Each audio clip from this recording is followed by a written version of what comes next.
بسم الله الرحمن الرحيم.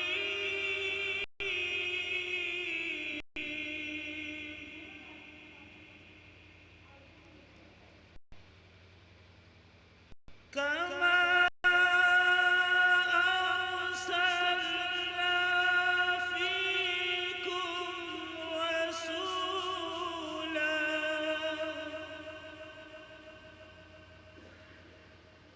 رسولا منكم يتلو عليكم آياتنا ويزكيكم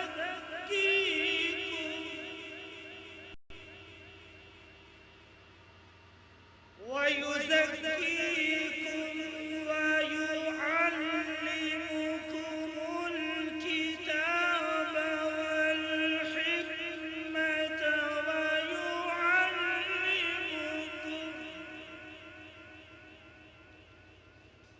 ويعلمكم ما لم تكونوا تعلمون.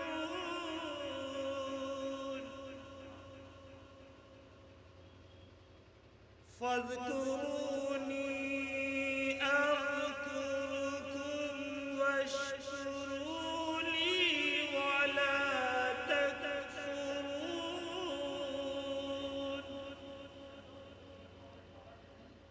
يا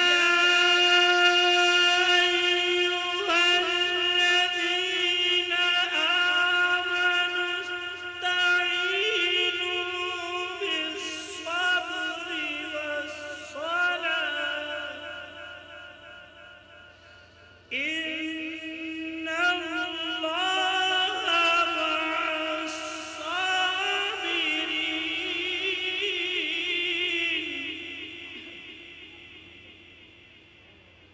ولا تقولوا لمن يقتل في سبيل الله أموات، بل أحياء ولكن لا تشعرون.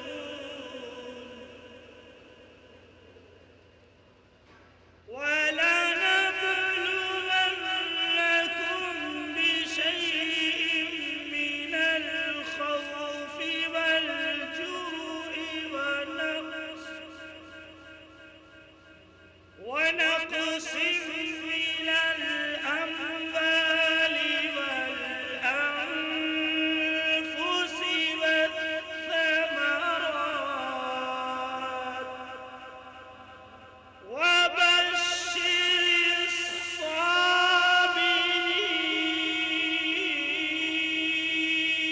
الصابرين الذين إذا أصابتهم مصيبة